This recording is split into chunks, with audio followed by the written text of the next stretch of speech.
Hello students, welcome to week 2. This is just going to be a generalized lecture. It's not going to be overly long, but I do want to give additional ideas and perspective of the era that we are studying this time for this week. We do cover a lot of information during week 2. So we are going to look at chapter 17, 18, and 19. Chapter 17 is going to talk about Western expansionism in American history. 18 is industrialization and big business. And then 19 is the growing pains of urbanization. Now, if you look at my YouTube channel, you will find that there are more detailed lectures on these subjects. Usually those are lectures that I put out there for students that take my 16-week course. There are also courses that I have given to like high school students out there. So feel free to review over any of those that you might want to in order to gain greater insight and understanding. I really wanted to talk about for a moment here about Western expansionism in the chapter 17, which that covers. American history is really unique because we tend to, in our history textbooks, like when you started school, and we start talking about European settlement of the United States. So typically we look at like native populations that were here, Native American groups, and then we move towards Columbus settling in here, and then we talk about English settlers coming down and settling into the United States. And then we start going from our historical viewpoints from there. However, as we study that, you're going to find that we look at that European, especially English settlement of the Americas, starting from the early 1600s till about 1776. And that is the dominant core research and review that we do in American history for a very long time. And then you're going to find that we reach a point where it's getting close to the Civil War and we start talking a little bit about Western expansionism, and then post-Civil War we really talk a lot more about Western expansionism. However, the Western history of the United States when it comes to European settlement is far older than that of English settlements and even French settlements in the United States. The Spanish were actually in the United States in the early 1500s. In fact, some of our earliest cities and civilizations, as you may be aware living in Florida, are all Spanish. If you go to like areas in New Mexico, if you go to Arizona, and if you go to California, you will find that there are settlements there that date back to the mid-1500s. You'll find numerous churches that were established there. The Jesuits had a heavy presence up there. You also had numerous Spanish colonies that were placed up and down the coast of California.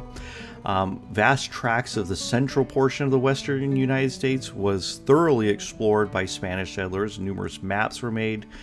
There is a lot of journal entries made by Jesuit explorers and also Catholic priests who explored the regions. So it's really interesting that we really do not focus upon Western history of the United States until about 1830, 1840-ish, when it comes to you learning about it in your U.S. history textbooks. I, of course, lived in the western part of the United States since I was about 15 years old. Before that, I lived in the Midwest, so I have a pretty extensive knowledge of the Western history of the United States because that's where I grew up, and we do study that part of our history quite a bit in our different courses where you have to take like localized history. Like you have a Florida history course, I had an Iowa history course, I had a Utah history course. I taught Utah history for a long time. I've also taught specialty courses solely focused on Western United States history. In fact, developed an entire course for my university about Western history. So when we look at the United States and we really want to study the history and development of the United States, you should really understand there's kind of a double perspective on it. You can either focus on the Spanish versions of our expansion routes, or you can focus in upon our more English and French standards, okay? But why do I really find the West so fascinating? Well, this really is who Americans are for the most part of our history. We are settled by people who more often than not are fleeing something or leaving something behind. So, for example, like our Puritan settlers, or you're also talking about people that are settling for economic prosperity, and that would also be like your Jamestown settlements and the tobacco settlements. So, Americans either are coming here for religious, political reasons, or they're coming for economic reasons. The same is for the history of the West. People in the western United States were either coming west for economic reasons. For example, the gold rushes and the silver rushes were pushing people out here, out west for economic prosperity and hopefully a get rich quick kind of schemes, or they were fleeing persecution. This would be two groups of people more than anything else. You would find your Native Americans, of course, that are being pushed further west because they're being persecuted. You also have religious groups that are going west from persecution. This would be mainly like your Mormons. They are the ones that are going to move from New York. They're going to go to Ohio. They're going to try to settle Missouri and Illinois, and then eventually, through mob violence and the murder of their leader, are pushed all the way to the middle portion of the western U.S., where Brigham Young and his Mormon settlers are going to settle the West in a very, the Mountain West region, as we call it, in a very quick way. Over 300 settlements are established within a 50-year time span. That is a massive amount of settlements being established in the western United States. That is why if you were to go to, say, Utah, Idaho, Nevada, areas of Colorado, northern Arizona, and New Mexico, you'll find that there's still a significant Mormon presence. In fact, Mormons are the ones who settled Las Vegas, which is still kind of an interesting way to look at it too. Very religious people. Now you have the gambling den of the western United States. However, you also need to understand this develops kind of that same idea of who are Americans. This is the rugged American ideas. These are people who risk it all to go west and risk everything. They risk their lives, they risk all their finances in order to try to settle in the West.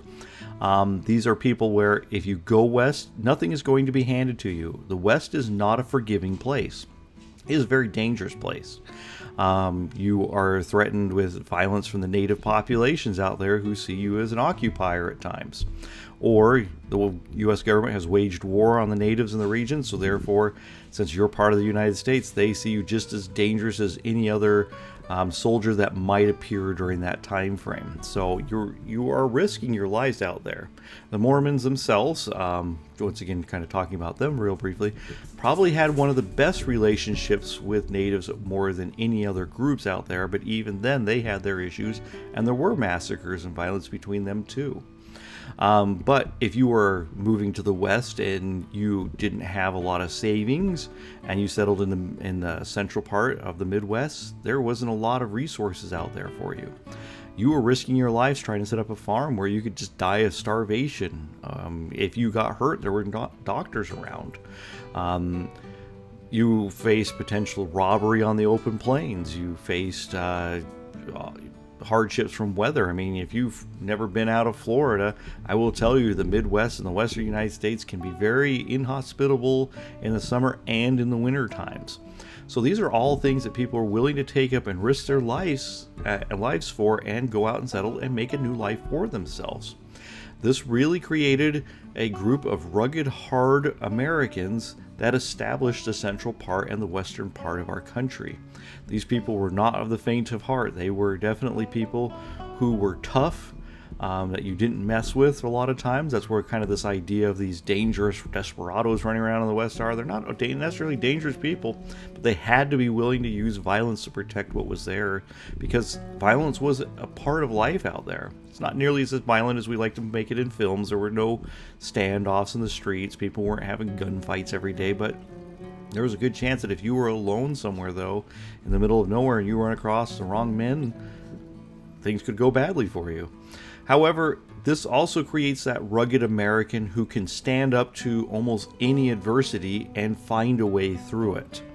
So these are the American settlers that were out there, and they pushed the boundaries of what most people would be willing to do in the name of individual liberty and individual economic prosperity. These are going to be the same people that are eventually going to rise up this generation that's going to move into our industrial age. Some of these people will stay west. Some of them will come back from the west, and they will establish and build some of the major corporations. A lot of the men that we think about when we talk about industrialization, they had interactions with the Western lifestyle. They dealt with the railroads, or they were out helping build the railroads, or they were involved in exploration out for oil fields. A lot of these people really developed who they were and this idea of what it is to be a rough and tough American from the settlement and the buildup of the Western United States. This idea and concept, though, of what is American, or who or how did the Americans develop, a lot of it comes from this idea of exploration and expansionism. Now, of course, as you get great things out of it, of course, there are also negatives. We do not shy over those. Your textbooks covers quite a few of them when it comes to actions against Native Americans and massacres that occurred between white settlers and Native Americans out there too. I don't try to color code history and say that bad things didn't happen. They happened quite a bit, and they happened extensively, and they happened on multiple fronts against multiple different groups of people. However, at the same time, you can't overlook some of the impacts that Western development has on the core idea and concept of America. I highly recommend, if you ever do have additional time, do spend some time reading about Western expansionism and America itself. There's not a ton of books that are solely dedicated and built around just learning about the Western United States. However, there are definitely regional books that will work for that idea. I have a few in my collection, in my library, but I do Western history as kind of a historical study for myself. And then there's so many different nuanced topics about the West. You can either study about the American cowboy, or the Gold Rush era, or you can study about like the plights of the Native Americans. I Left My Heart at Wounded Knee is probably one of the most fascinating books that will cover that.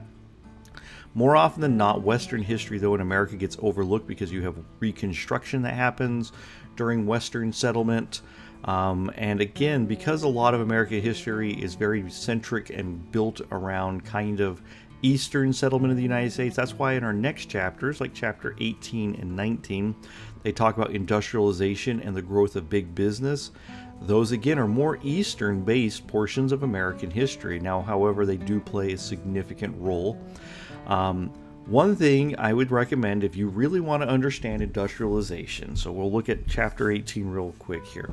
If you want to study industrialization of the United States, a fascinating book on it is called American Colossus. It's written by Brands. American Colossus will give you a pretty detailed breakdown of kind of the growth in this idea of American industrialization, how America becomes this industrial superpower in the world. It doesn't pull any punches. Some people don't like it because some of them feel like it doesn't talk about kind of the exploitive nature of American business, which it does. It does do it quite extensively. But they do feel that they paint kind of what they would typically be called in textbooks a robber baron, and he calls him more of like an American industrialist. Your viewpoints on if you think they're a robber baron or a industrialist is going to depend on how you view the world. That's why I have the worldview discussion earlier, because that's going to shape how you view the world. But I highly recommend reading American Colossus if you have a chance. But we'll continue on with some of these more shorter form lectures that I'll post throughout the weeks, just to kind of give you a little bit more background and depth into American history.